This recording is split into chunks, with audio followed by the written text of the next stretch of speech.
very much, Kathy, for introducing me and for setting me up for this program tonight. I'm really excited about being here. And,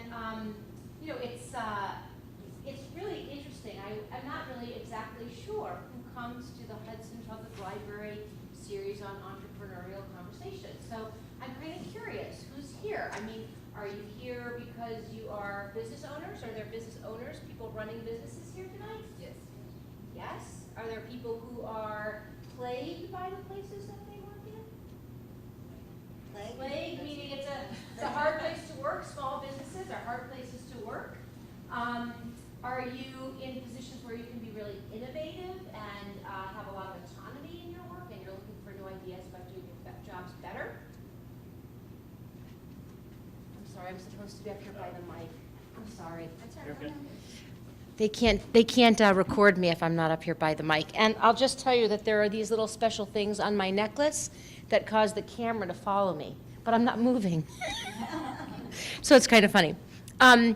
So I was just trying to get a sense of the audience, and because there's a, yes? I'm involved in a startup.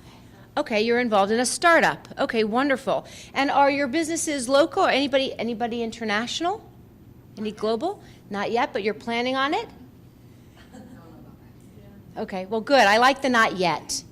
I think that's a really good way of answering lots of big questions. So I'm very excited to be here tonight, and I've actually put together a couple of different slides. I'm going to try out a couple of new concepts and ideas tonight. So your feedback will really be exciting for me, and I hope you fill out the evaluations. And I really love feedback, so if the questions have anything to do with the speaker, please be forthcoming. And I will take questions throughout because I think it's fun to dialogue about cool concepts while you're hearing them, but I will have plenty of time for Q&A at the end of the meeting, and you can save your questions for then also.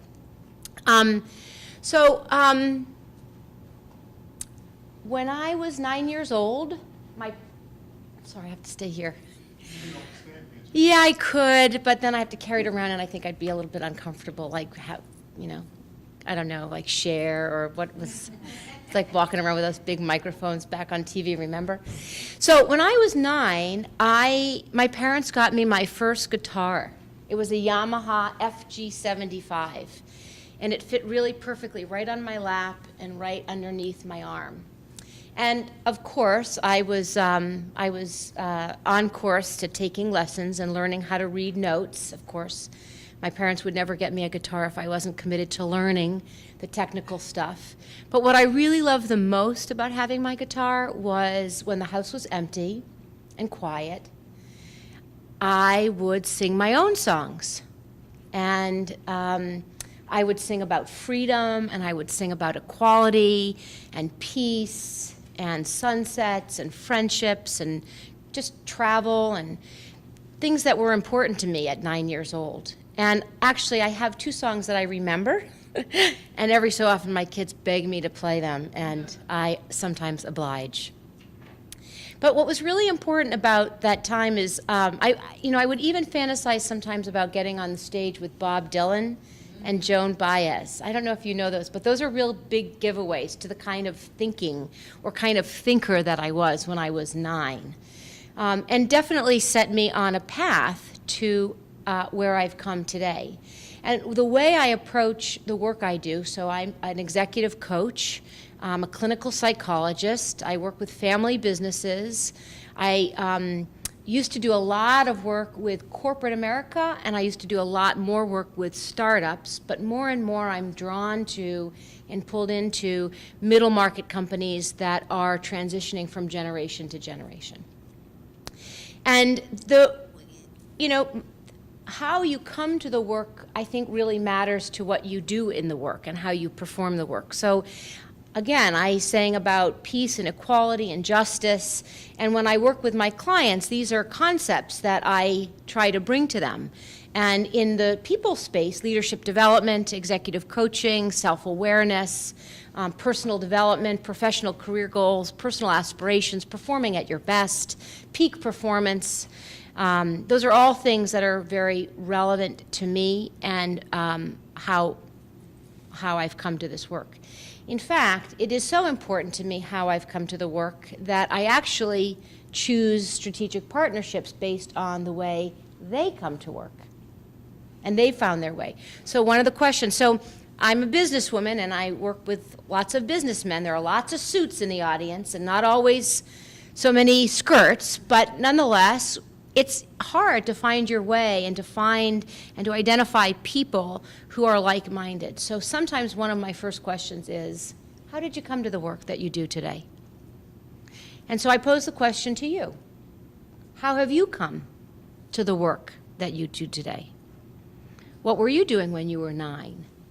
What were you believing when you were 12? What were you standing up for or quietly contemplating your surroundings when you were 15? What brought you to the school that you graduated from? How did you choose your major? And when I talk to professionals about how they've come to the work, the more circuitous the route, the better.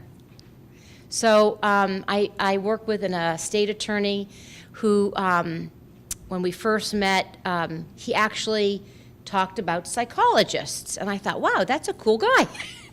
He's talking about psychologists on his team. So sure enough, I grabbed lunch with him one day, and his story was his whole family were attorneys, and he chose business.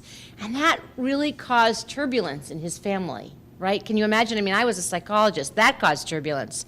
But in a sea of attorneys, when you choose business, that was very disruptive in his family. It was very different that he chose. But first, before he went to business school, he tried law school, didn't like it, went to the Peace Corps, loved it, came back and found his way into business. So these are the kinds of people, and this is the way I find the kinds of people to work with, so that when I'm partnered up with strategic people, we're providing really cool consulting ideas for our clients, which it seems to me this is an audience of people who are building their businesses, and every so often might raise their hand for some resources. And so I think that's how I pick my people. And I encourage you to think about what brought you to the work and find people who were brought to the work for similar reasons to partner with. So what is it right now? I mean, there are hundreds of thousands of leadership books on the market. I mean, this kind of looks like the cereal aisle, don't you think? There are, and many of them are really good and exciting, but I do remember maybe 15 or 20 years ago, I do have to say it goes back that far now, I can use those numbers. My clients used to say, have you read this book, The Entrepreneurial's Edge, or I think Thomas, what was his name? Thomas Friedman wrote the book, The World is Flat, and I remember there used to be like 1 or 2 books every quarter that people were reading, and you could keep up on these books, but now they're just flooding the market. And you know, and they're good. I mean, there's the book Good to great concepts, right? You have the hedgehog theory, and you have the flywheel, and concepts that you can actually bring to your business and apply them. But a lot of books these days are lists of ideals of leadership. The 21 rules, irrefutable laws of leadership. And they're beautiful definitions of characteristics or traits, attributes, competencies that help shape the way you think about leadership. And they're wonderful definitions, but they're very hard to attain from reading a book. They're ideals. And so I'm kind of asking the question these days, do we have so many books on leadership because, what was my first question? Because we have a void in leadership? I mean, maybe. The likes of Enron, AIG, WorldCom, the BP mess, the debacle in the financial market, Wall Street brought us to our knees. We're bankrupt as a country. All those corner offices, they're all my contemporaries, maybe 10 years my senior. So that's my group, right? It's our group that brought us. We know, we went to school with these people, right? So it's challenging at a time where there are so many beautiful books on leadership, and there's such a void of it. I mean, back in the day, and I'm giving myself away a little bit, and as a quid pro quo, I'd like to hear more from the audience too at different points. Back in the day, I was following Gloria Steinem, right? What was she saying about the feminist movement? What was she saying about women in leadership? I mean, there are leaders like that, but they're not as pronounced. It's so hard to find a leader of a cause or a mission. But there are lots of books. There are lots of people talking about books. So my first question is there a void? At a time where there are so many books, why is there such a void in leadership? People are selfish. People are selfish, greedy. Throw the word leadership around quite a bit. How do you define it? Yeah, so, and that's a really good question. So the question in the back of the room is, I'm throwing around leadership quite a bit, and how do I define it? Well, I think that's the essence of part one of our conversation tonight, so I will get into that in just a little bit. Do you have a thought on how you define leadership?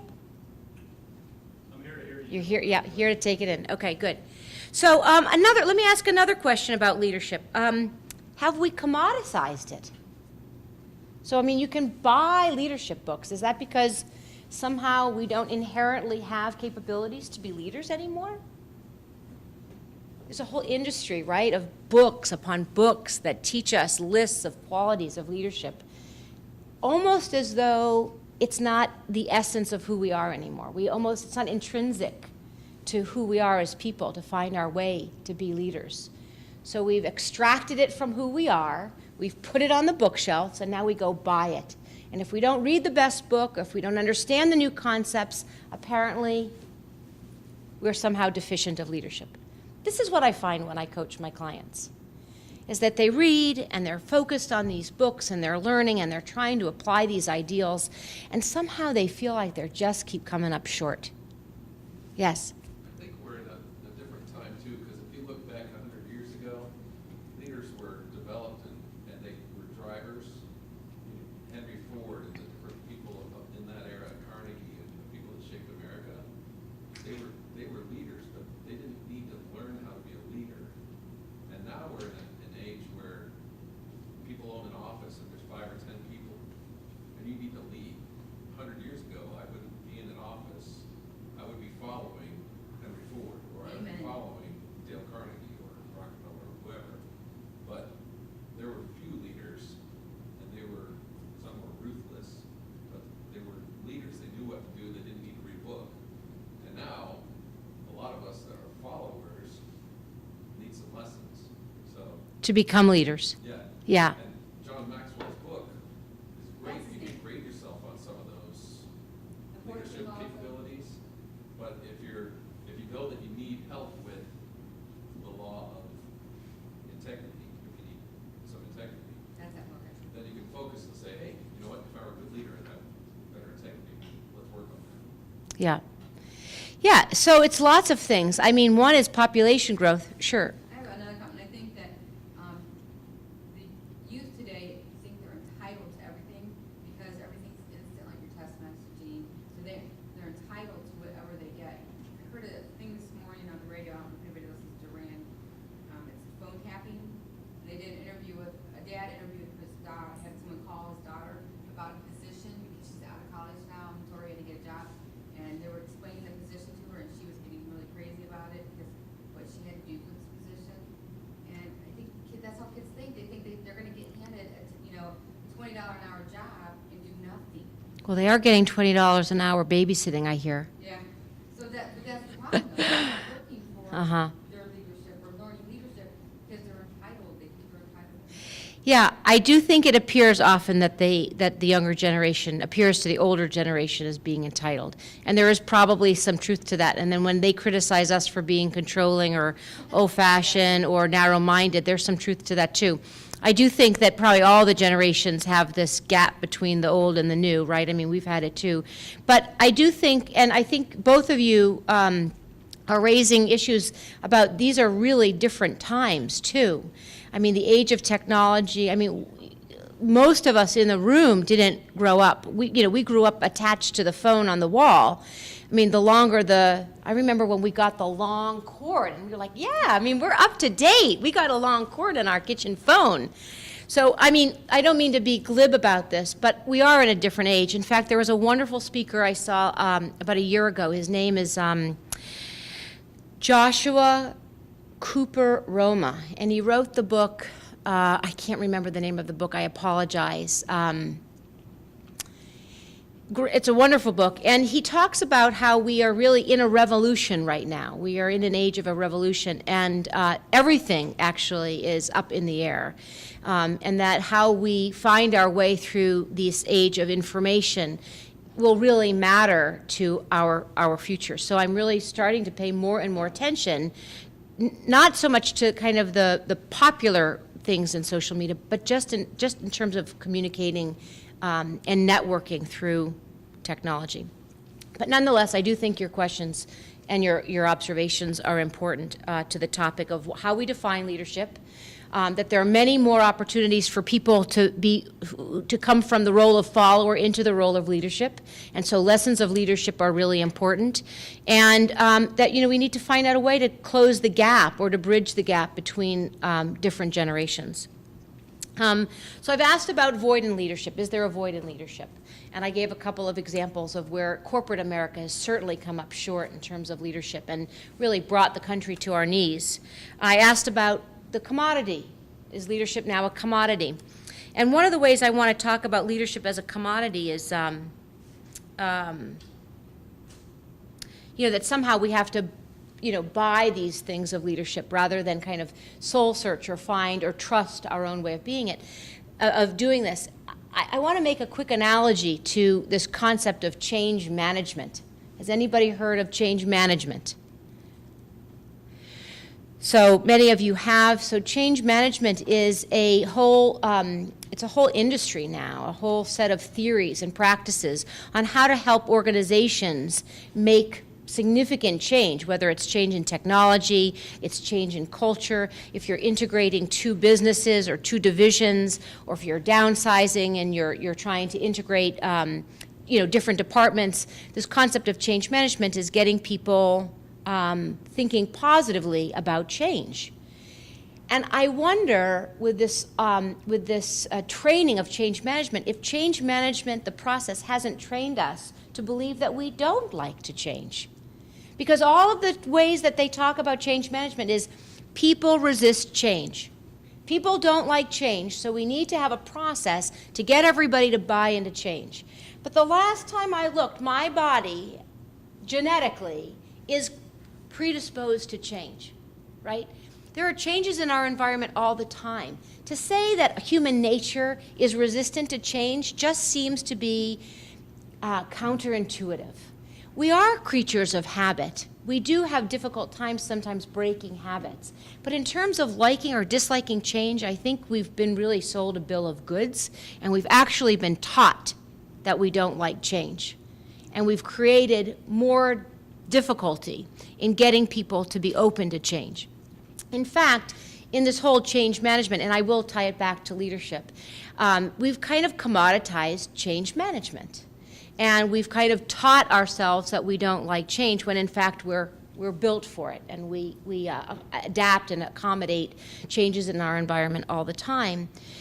What we have kind of missed the boat on is that people don't like being told to change. And people don't like being told to change tomorrow. The way people change is we think about ourselves as being, embedded in habits of thinking and habits of behavior. And we actually need to be on a learning curve. We need time to experiment with new ways of doing things. And somehow corporate America has confused that we don't want to change tomorrow and we need a tarmac of, 6 months and 7 different opportunities to learn something new before you can really consider somebody a slow adapter or resistant to change. And we've just really kind of poisoned and toxified our own environments about our ability to change. Matching this back to leadership, again, I think there are some ways that we have kind of taught ourselves or convinced ourselves that we need to learn about change externally rather than kind of find it in ourselves, experiment, use prior experiences to inform who we are today, ask good questions, and develop ourselves by getting feedback from the people who we are leading. So I want to put that out there. And I want to mention something else that is related to this. Malcolm Gladwell, he wrote a number of books called Blink and Tipping Point and What the Dog Saw. And it's a collection, beautiful collection of research and essays. It kind of reads like an enticing set of short stories. One of his topics is differentiating the panic from choking, you know, when you're up at bat or you're playing tennis or a sport and you choke. And what he talks about is panic is basically kind of an instinct when you think you're under, it's fight or flight. But choking is when you have some expertise, but you kind of forfeit your knowledge and your experience, and you start thinking about the remedial aspects of the task or the expertise. And again, I relate this back to leadership because I think there are intrinsic ways that we know how and want to lead, and we've kind of forfeited what we know about leadership, and we buy it from the books. And we kind of determine that it's the books that are going to teach us how to be great leaders. Mind you, it is great to read these books and to understand new concepts, but we really need to figure out how to also practice them on the ground. And the last way I want to talk about leadership is, is good leadership counter to financial success? I mean, we've talked a lot about corporate America over the years being very driven by quarterly earnings and kind of missing the notion of people.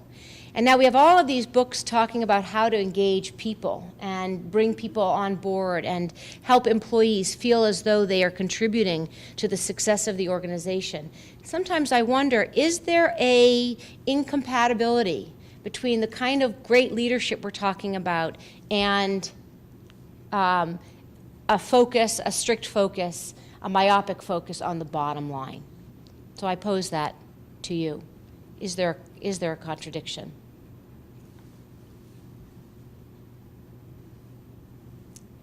So here are some ways that I want to introduce defining leadership. These are quotes from a writer named Simon Sinek. And actually, I have one of his books called Leaders Eat Last. And these are the ways he talks about leadership. And I think it's very a rewarding way of looking at leadership, but it's very counter to conventional wisdom. And I put those two things in quotes because I think it's kind of oxymoronic to have conventional wisdom. But leaders are the ones who run headfirst into the unknown. Leaders rush toward danger, clear the way, and send a signal. Leaders put their own interests aside to protect us or to pull us into the future. Leaders would sooner sacrifice what is theirs to save what is ours. Leaders would never sacrifice what is ours to save what is theirs. Leaders see their reward from our reward. And finally, to pull these together, people feel safe. When we feel safe, we march behind leaders. We work tirelessly to see their vision come alive, and we proudly call ourselves their followers. So back to the question about how do you define leadership. These are very counter sentences or concepts to the way we engage or the way leadership is handled today, where we see a lot of business owners or executive leaders reserving their spots in the parking lot for when they come in early or late, taking the spots away from employees who are getting there early. We see the perks. We see our leaders taking perks in many ways at our expense, at employees' expense. So I put this out there. Are there any thoughts about this? Does this seem counterintuitive to the leadership that you've worked under?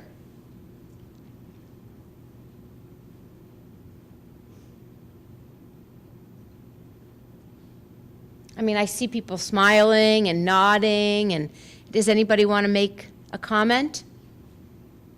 Does this resonate? You had a couple comments, something about corporate America falling short, sort of, you have strong people that expand on that a little bit more. Obviously, they are at leadership, role in some cases. Well,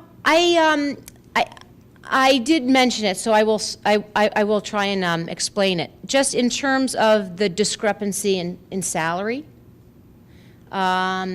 the discrepancies in how people are developed and the career opportunities. There's some statistics about how over the course between 2007 and 2011, corporate jobs, they were on average, corporate jobs were being eliminated, on average 2,000 jobs per company, while the middle market, privately held companies, were adding 20 jobs per year in that period of time. Building organizations or building headquarters and moving them when there were tax relief in other areas or where there were lower wages in other areas, leaving some of our communities desolate with empty buildings. So those are the kinds of things. Do you have some other? Look at world leadership, I mean, and I'm not trying to get political here, but like the Republican Party and how they were picking leaders and how they said they don't have the type of leadership they need to represent the Republican Party, and how they went all out and they're looking for leaders because there's just no leaders there to run their party. Their party. So even the government is having problems finding people that are actual leaders and not just people who are doing a job. Mm-hmm. So I think that Yep. it's sad. Mm-hmm. It's so sad not to see people actually rise up and do the right thing Mm-hmm. for everyone. Instead of just, because I like the one that you had there Mhm. where they sacrifice their own for what's ours. Leaders would never sacrifice what ours to save what is theirs. People aren't doing that anymore. So let me provide you with a couple of statistics that I think are relevant to entrepreneurs, privately owned, closely held companies compared to large enterprises. There is an organization, it's 3 years old.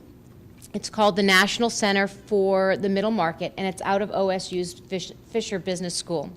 And they have come up with some groundbreaking statistics that really fuel some of my thinking.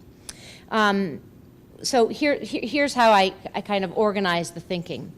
First of all, the middle market in the United States, as defined by the National Center for the Middle Market, is companies that are privately owned between, I'm sorry, they don't all have to be privately owned, but they're companies between 10 million and $1 billion in revenue. And there are about 197,000 of them.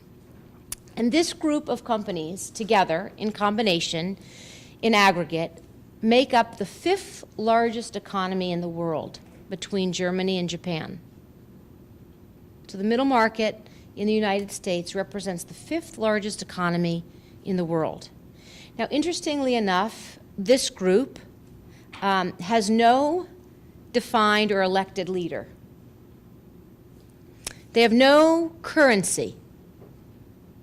They have no sovereign land. They have no national anthem. And for all intents and purposes, they're under attack. So they're a very powerful and very fragmented group. And in addition, they were about 300, or maybe, I can't remember the number. There was a large number of CEOs of these companies that were interviewed. I think it was 1,200. And they identified their top 5 concerns. The top 2 that I'm remembering right now, one was the cost of doing business, was one of their biggest concerns, including healthcare as being part of that. And the second biggest concern involved the the unpredictability of government regulations. They just don't know which regulations are coming out when and what they're going to be faced with next.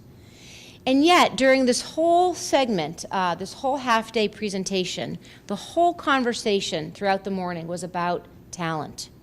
Finding the right talent, developing the right talent, creating succession plans. The whole conversation really all morning was about talent. So this is a very interesting group. Here's another statistic about the middle market in the United States, and I just referenced this earlier.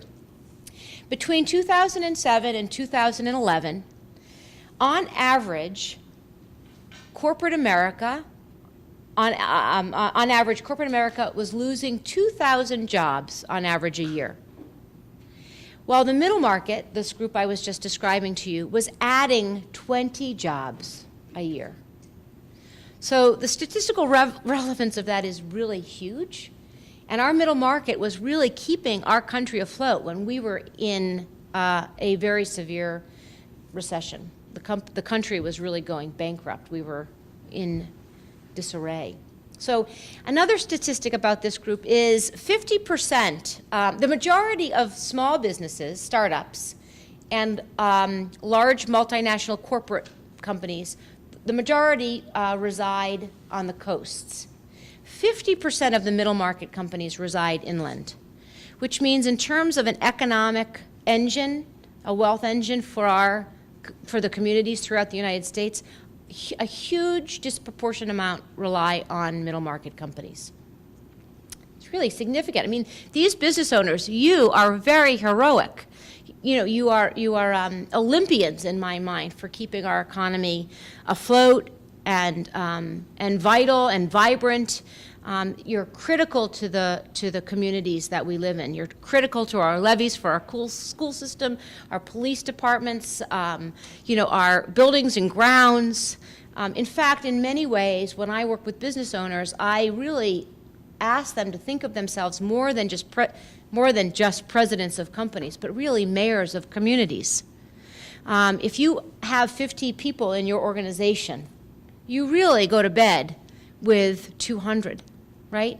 50 of your employees and their families.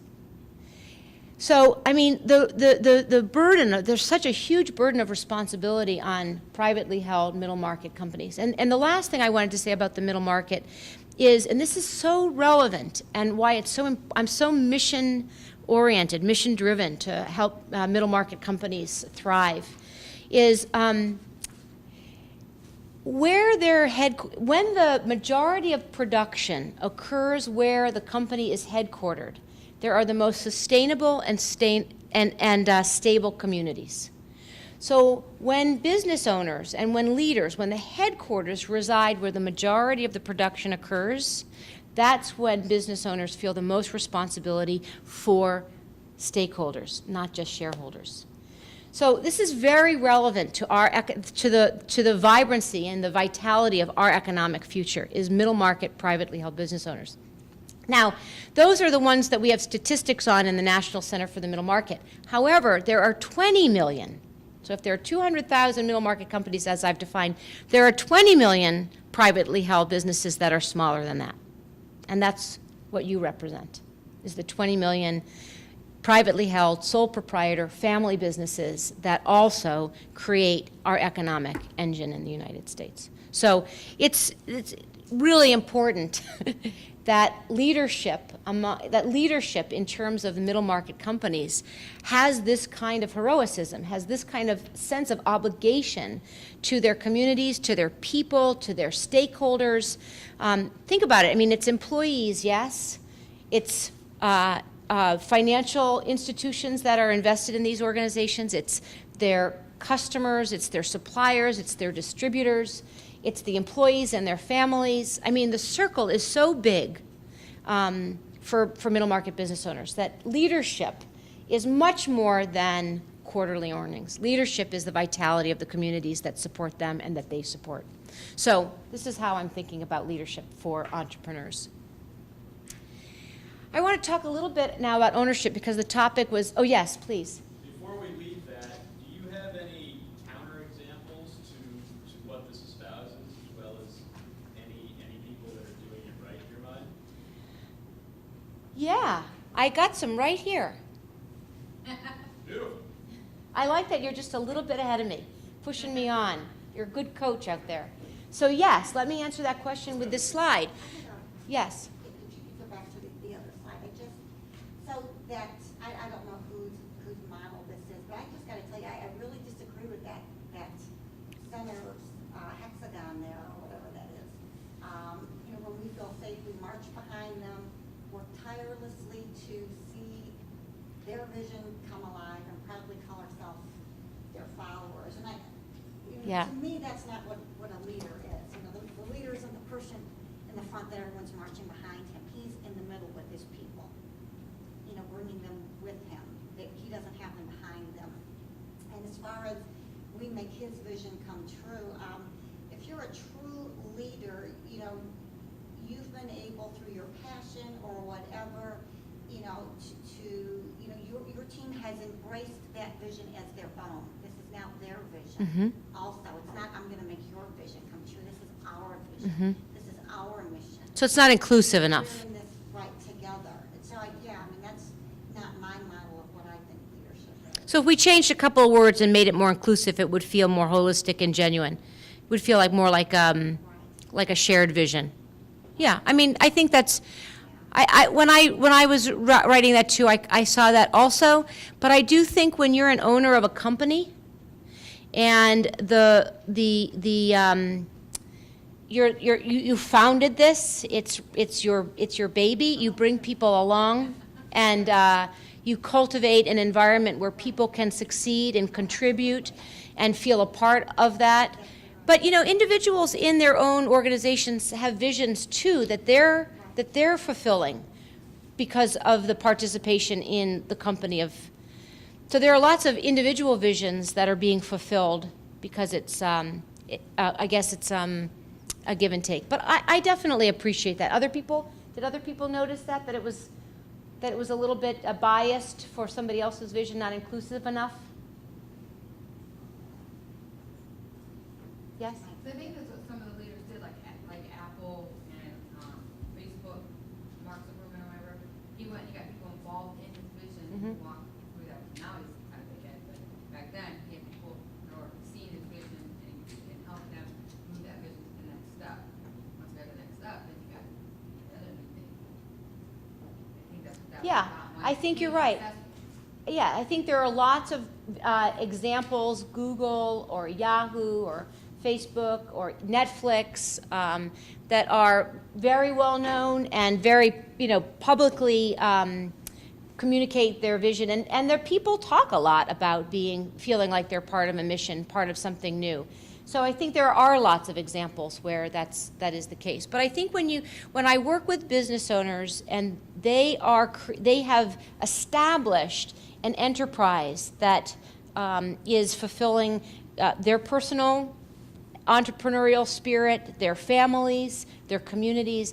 When a leader is reading this, it really does exemplify kind of the work and the entity, the enterprise that they've created and now are sharing with others to participate in it. Well, and I find that followers isn't a bad word. Followers become leaders.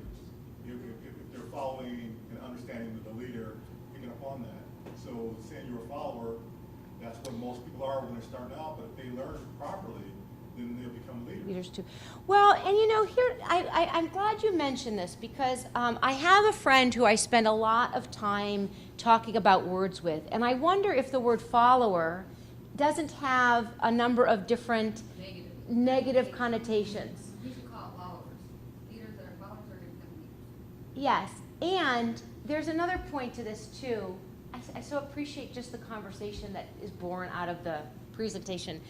Is so followers we might have some negative connotation to that term, and I don't use it that way. That's your point.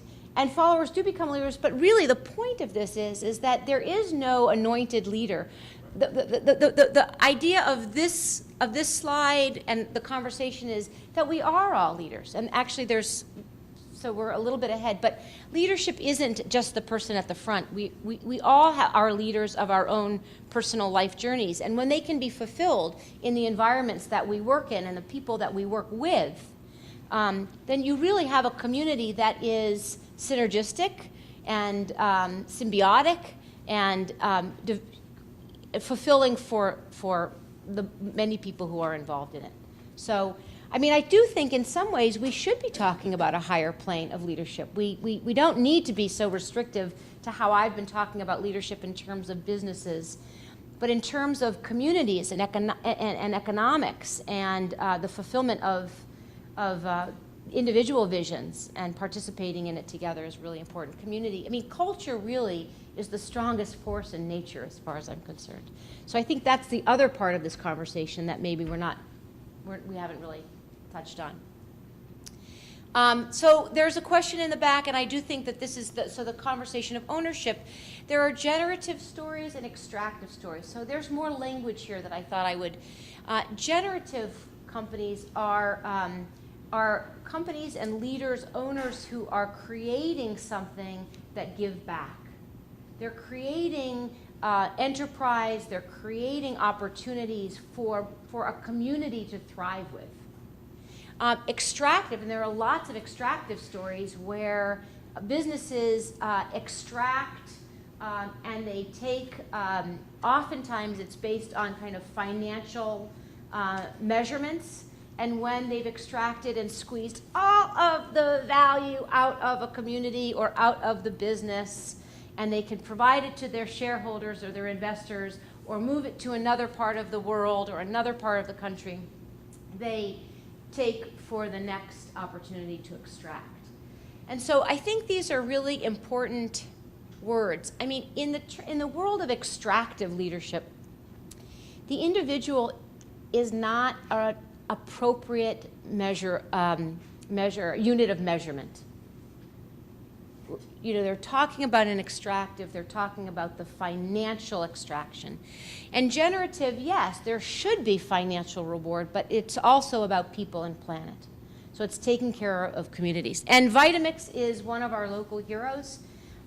It's a 4-generation organization on the west side. I think it's in the Elyria area, and the company just opened a plant. I think it's in Strongsville. And they do pretty much from start to finish, nuts to bolts, all of their production of their product, their packaging, innovation, R&D, marketing, logistics, all within the community, so that all of the work and all of the financial opportunities kind of can remain in the community. And she brags about, or she touts really proudly that the CEO, that they pay 100% benefits, and they believe they have a community of people where you have shared values within the organization, so you're not always so worried about showing up and trying to fit in all the time. It's an organization and a company where you can show up who you are and perform your best. Definitely an ownership mentality. And then another great example is Davy Tree Experts, which is in Kent. Does anybody know about Davy Tree? I got a little story about them. Yeah, such a super organization. It's employee owned. Vitamix is a 4-generation family business, very, very deliberately built to support the needs of the community and also to prosper financially. And Davy Tree is an employee-owned company. And one of the cool stories about Davy Tree is around the period of time, both World War I and World War II, because it's been around for more than 100 years, the organization lost a lot of men to the war. And the CEO would write personal letters to the soldiers, his employees who were now soldiers, and asking them how they are, giving them words of encouragement, and ultimately holding their jobs for them when they returned. Is this your story? No, they donated food. Yeah, and so so this is an organization that is vitally tied to the success, the vitality of the community that it supports. And not only that, I mean, I don't know a lot about agriculture and a lot about, tree work, but I know there are, tree huggers, right? There's this value to trees. right? And so not only did Davy Tree have an expertise in taking trees down and foresting and such, or logging, but they also had responsibility for replenishing. So I mean, that's generative. You know, that is a very generative mentality, leadership mentality. So those are two stories, local stories that are just enormous successes. I will tell you one quick story, and again, I'm sure you're hearing my bias throughout this whole thing, which I would hope that you would hear. But I was listening to the CEO the other day talk about her company, and man, she was powerful, passionate, and energetic, and had full conviction for what she was doing.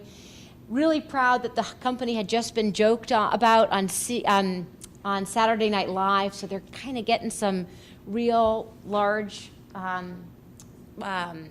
publicity and recognition. And I was in line with a bunch of folks who are in, you know, my industry, and I asked them how they thought she did. You know, what did you think of the presentation? And I heard, wow, well, she had a lot of coffee, and wow, she was really enthusiastic. She had a lot of passion. And I said, yeah, but she was really powerful. Did she provoke you? Did you hear her? And I think what people saw was this kind of petite, very energetic woman. And I don't think they saw powerful, convicted, disciplined, financially solvent, with employees that would follow her anywhere to the end of the world. So it's funny, the kinds of ways we identify with different kinds of leaders. If she was kind of listing out her financials, I think the group would have been really impressed. But she focused on the vitality of the community. And her numbers prove that they're successful year over year and they're growing. But somehow it's hard to hear validity when leaders are talking about the people rather than the numbers. I don't see that goes back to your leadership thing. So the people that were sitting in that audience when listening to her, those people that are real leaders heard what she said. Those people that weren't really leaders only saw what she was. Yeah, I think it's a good point. I try not to place labels, but I mean, I do think our observations matter. I think what has happened, I think we have kind of been lulled into some conventional wisdom about what leadership is.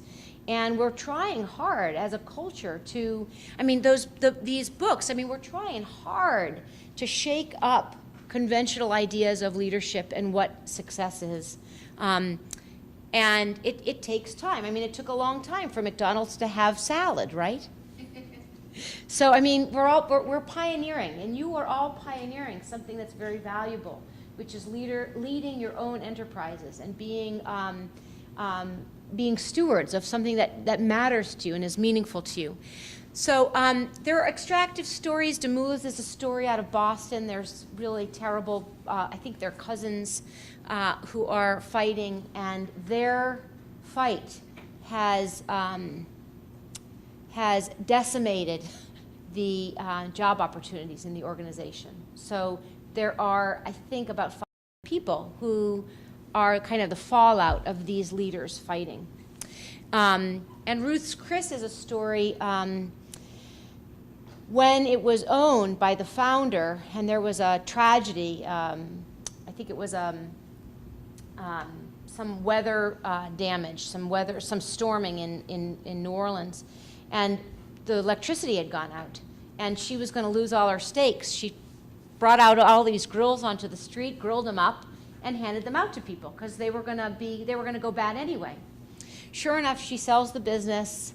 The company continues to reside where it was founded, and there are the town hit some hard times, and the private equity firm decides to move the company to another location where wages are less, taxes are less.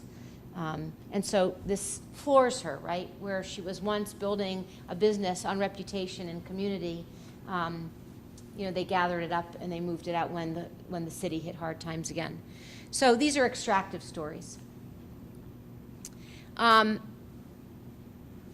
Let me talk a little bit more about kind of the current state of ownership and why these concepts are really important, extractive and generative. Extractive transitions, when a company goes from one generation to the next, or one ownership group to the next, one leadership group to the next.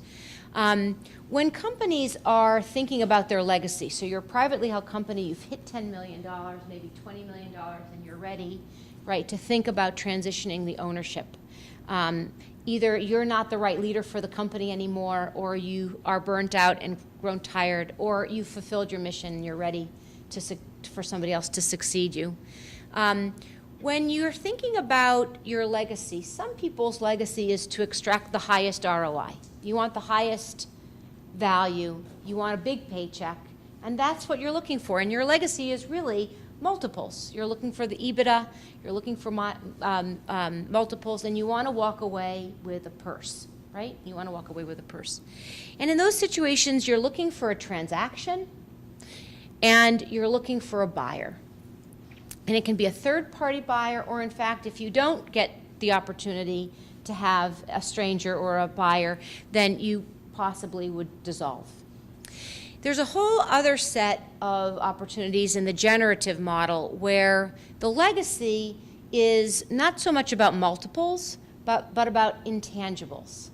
And when you get your company valued someday, when you are ready to either insure it or get another partner or get an investor or perhaps, again, transition it, you get it valued, so you know what the value is of the organization. And there are two ways of looking at it. Actually, probably should have started the conversation this way. The multiples, what are the financials, and what are the intangibles? And this intangibles is this bucket of things called brand, intellectual property, talent, reputation. And these are things that the financial world has a hard time measuring or valuing with a dollar amount. So it's just kind of bucketed over there in intangibles. Well, to business owners, to privately held business owners, founders, sometimes second generation, third generation, the intangibles are what is the legacy. The intangibles are what really matter to the decision to how to transition your business to the next generation. And so you're really looking for successors, not buyers. And oftentimes, families or founders will often think, maybe automatically think of family to transition to. Even though your kid's a toddler or you don't have any kids, you think, I wonder if I could keep this business for 20 years if and when I have a kid. Or, geez, I wonder if my 3-year-old would ever be interested in carrying on my business. I mean, he seems to have some, some natural leadership ability.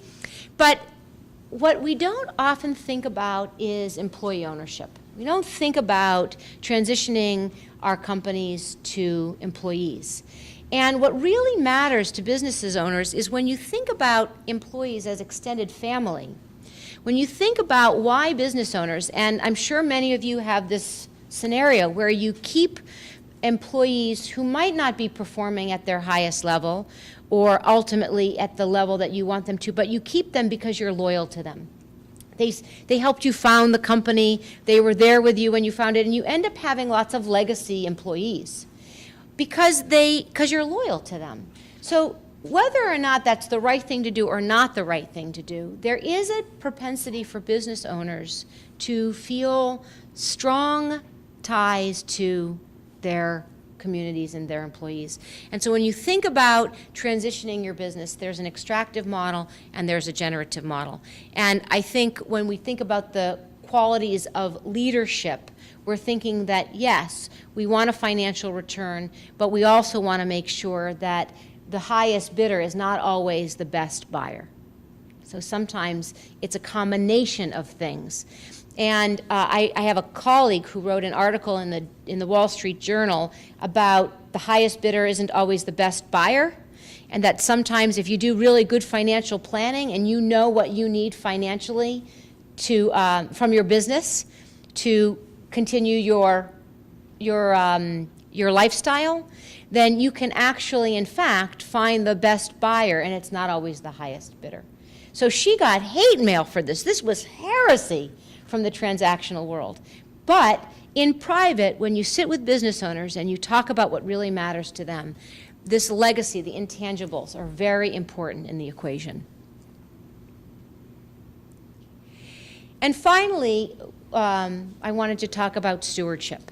And these are the three kind of terms that we decided to talk about for tonight: leadership, ownership, and stewardship.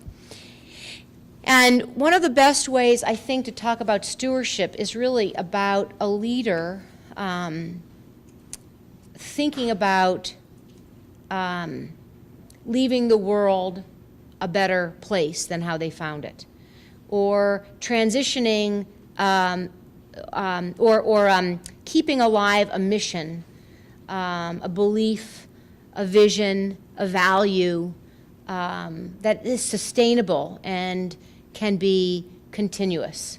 And I think stewardship is about being responsible for carrying something, for being carrying something from one group to the next.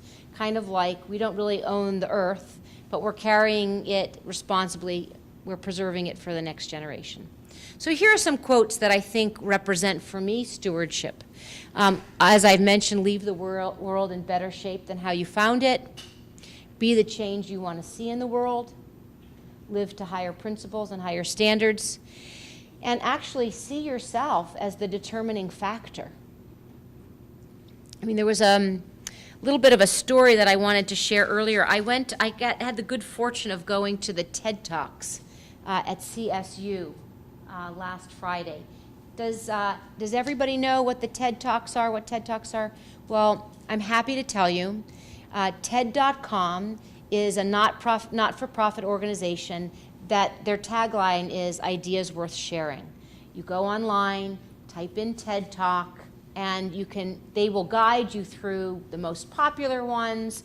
There's a list of TED Talks that you can look at. You can either pick innovation or medical relevance or leadership. There are lots of different categories. And you will certainly find your way. All the TED Talks are 20 minutes or shorter. And basically, I think the theory is that if you can't collect your ideas and articulate the primary idea within 20 minutes, you haven't synthesized your idea well enough.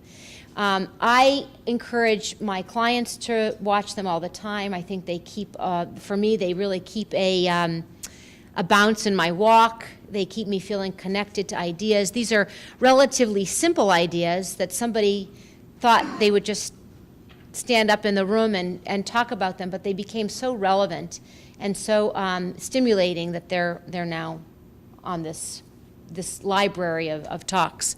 And I went to see them live. I had the really good fortune of seeing them live, and all of the speakers were wonderful. And there was one speaker who talked, his name was Jesse Bach, I think.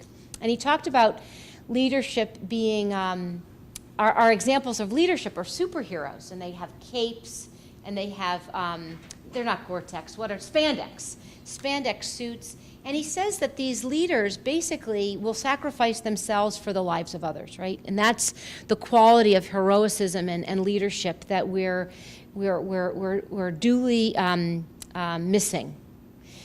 And so he likes what the superheroes are teaching us about leadership, about looking out for others and protecting others' lives and well-being. But what he challenges us is that these superheroes have to have special powers. And somehow that means we can't be a superhero. And then he goes on to say, and they come from faraway lands, different planets. So I guess if you don't have a superpower and you're a local guy, you can't be a superhero. And so he challenges us to think about ourselves, that we are superheroes every day, we're leaders every day, and it's important to find our own standards and rise above our own standards for being good citizens, good leaders, carriers of good ideas, and to bring people along with us into the future. So that's how it will wrap up my conversation with you tonight and open it up for Q&A.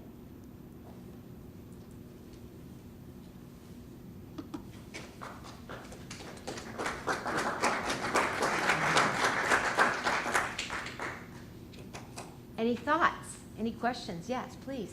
One thing that I think here you bring up are values, from the standpoint of value-based leadership. So the question is, I didn't mention value-based leadership. Well, how would you have liked to have heard it, or what were your thoughts about it? I mean, certainly values play a huge role in how we lead and what we have conviction about, what we prioritize. I think that a organization, as far as they're thinking about strategic planning, they don't have this core set of values. I think they're missing the boat. So core values, articulating core values. Yeah, I mean, I think, when I think about leadership, leaders have to evolve at the pace of their business, maybe a little bit ahead. So if you think about kind of the business 101, there are 5 stages of business development. There's startup, there's growth, there's expansion, maturity, and decline. We call decline now continuity or reinvention. And with each one of those stages, the leader has a specific set of, or a specific, I guess, leadership challenge or competency.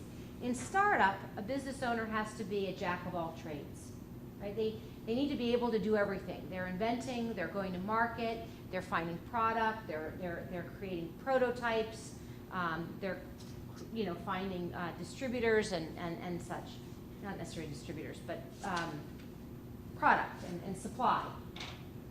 When they go from startup to growth, the new core competency is delegating. Well, I know we throw this term delegating around, we throw the term integrity, I threw the word leadership around.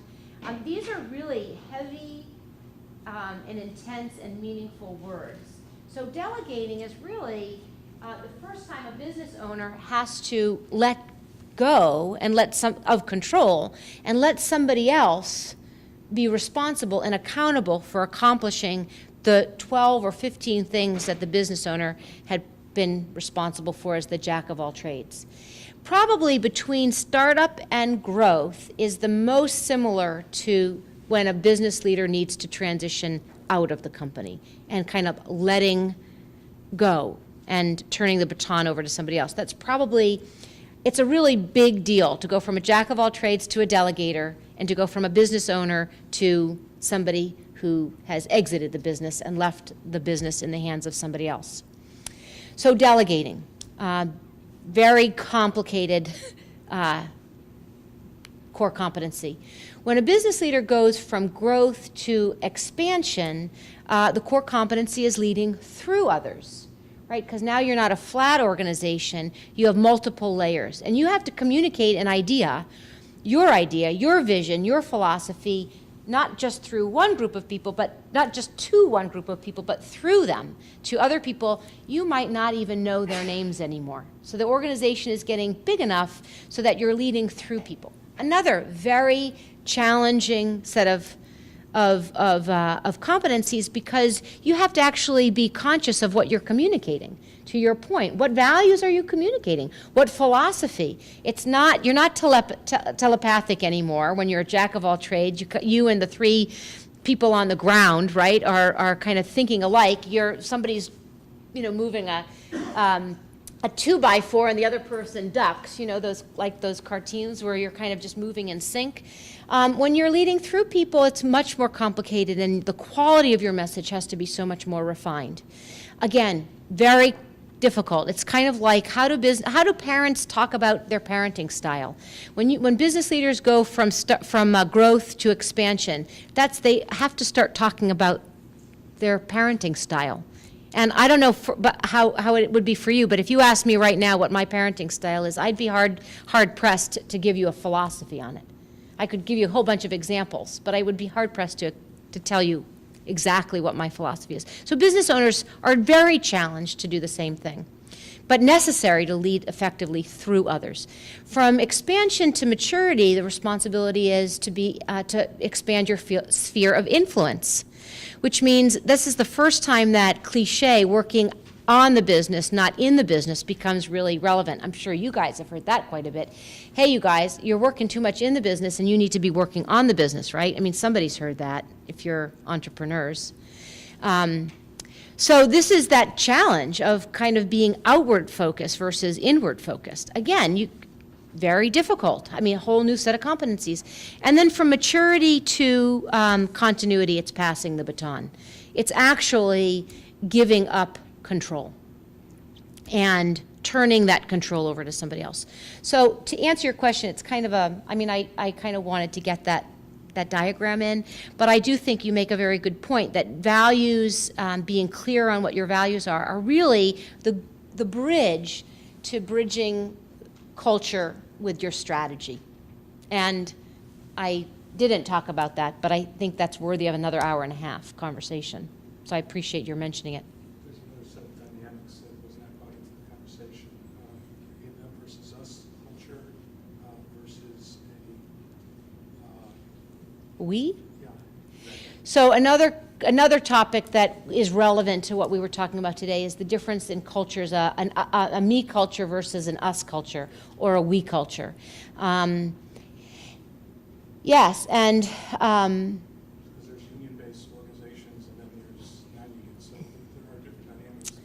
yeah, there's union-based organizations and non-union-based organizations, yes. Another set of complexities. I mean, I would say that this idea of union-based and the complexities of having unions, a very big part of the business landscape is there is a bias against labor in this country. So when we think about employee ownership, we think employees are hard to corral. They're hard to make change. They're hard to get buy-in. So it's I think it's also a very valuable part of the conversation for sure. So we need to do this again, Kathy. I think we're kind of short on time and probably some of you are ready to go home. I really appreciate your time. I've looked at all of you. You've been really intensely attentive, and I appreciate it, and you've encouraged me, and I hope that I've offered you some new ways of thinking and some things that will make you better at your business. So thank you.